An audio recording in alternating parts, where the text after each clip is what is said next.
Հիշեցնենք, որ 2010 թվականի հուլիսի 27-ին արևելագետ երիտասարդ Սպա Արտակ Նազարյանին գտել են Տավուշի մարզի Մեհրաբներ մարտական դիրքերից մեկում սեփական ինքնաձիգը բերանում։ Պաշտոնական վարկածի համաձայն Սպան ինքնասպան է եղել։ Սակայն Արտակ Նազարյանի հարազատները համոզված են, որ տեղի ունեցածը ինքնասպանություն չէ, այլ կանխամտածված սպանություն։ Գործով մեղադրվողները 5-ն են՝ դասակի հրամանատարը, գումարտակի հրամանատարի տեղակալը եւ 3 ժամկետային զինծառայողներ, ովքեր ըստ նախաքննության ինքնասպանության են հասցրել Նազարյանին։ Սույն գործով առաջին դատական նիստը հետաձգվել էր։ Նազարյանի հարազատները Երևանից հասնելով Տավուշի մարզի Բերդ քաղաք իմացել էին, որ դատախազը արձակուրդում է։ Երկրորդ դատական նիստը կրկին տեղի չունեցավ։ Սկզբում ժամը 14-ից հետաձգվեց մինչև ժամը 16:30-ը։ Երևանից ամբաստանյալներին ուղեկցողները զանգահարել ու ասել էին, որ քաղաքից նոր են դուրս եկել։ Դատը ո՞նց են նշանակել ժամը 2-ին, եթե կալանավորներին դեղից չեն դուրս բերում այդ ժամին։ 2 ժամ Բերդում անցկացնելուց հետո պարզ դարձավ,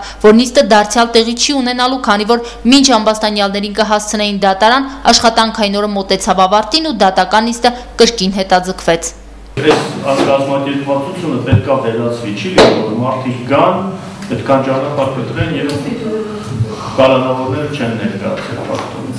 չեն ներկայացել կալանավորները։ Միացին դուրսը չեն ելնում։ Ո՞վ պիտի վերացնեն դատավորը։ Չի խոսում իրան դատարանը չեն հարգում, դատավորին չեն հարգում, դրանց դուրս չի հասնում, հարգելի օրենքը չեն հարգում, դուրս չի հասնում իրան։ Դատական նիստը հետաձգվում է մեկ այլ ներքին։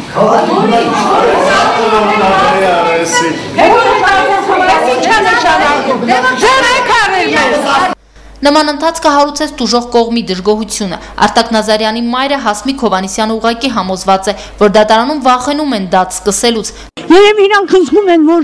գործը կոչկել չեն կարող, արդեն զգում են, որ գործը բացահայտում է գնում,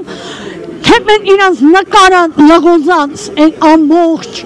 ասհատորանոց գործին, իրանք այնքան են ուրախացած եղել, որ հազարավոր բացթողումներ են արել, ու այդ բացթողումների մասին մենք գիտենք։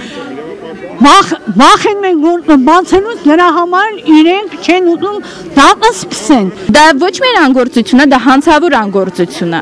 որովհետև այս կարգի վերաբերմունք դատարանների նկատմամբ եւ ընդհանրապես դատավարության մասնակիցների նկատմամբ ուղղակի հնարավոր չի պատկերացնել։ Դատավորը պետք է անպայման որոշում կայացներ, հասկանում եք ոնց է։ Պաշտոնատարը անձանց ոչ օրինաչափ գործողությունների վերաբերյալ եւ քննարկման հարց դարձներ դա անպայման։ Այս է ամբողջ խնդիրը։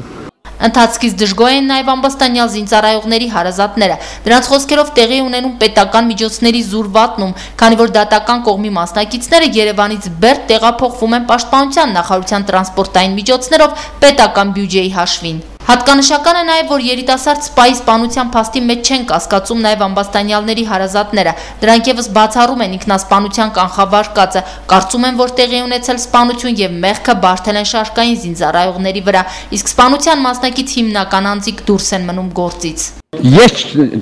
բացառում եմ ինքնասպանություն։ Իրան խփել են, սպանել են, սպանելուց հետո են, այսինքն մեռնելուց հետո են գյուլը։ Սալդատները ծեծել են, երեքները տվել են գրել են երեխեքի վրա։ Ոչ թե իրանք այլ արել են, ափիցերն էլ սարքել են իրանց վրա։ Ստիպողական նույնը նմանատիպ շատ մարդու են ծեծել,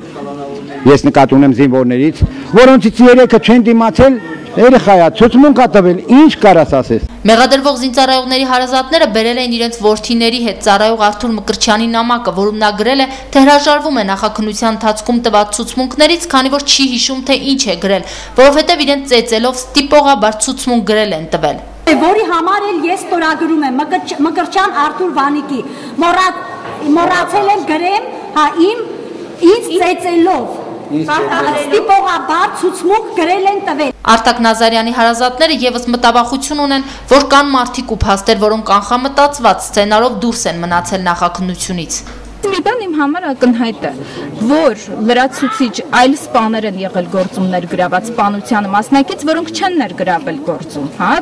իրավական գնահատական նրանց արարքներին չի տրվել, նրանց հեռախոսագրերը չեն վերծանվել եւ այլն եւ այլն։ Քրիստինա Մկրտչյան, Համբարձում Պապոյան, Գալանյուս, Տավուշ։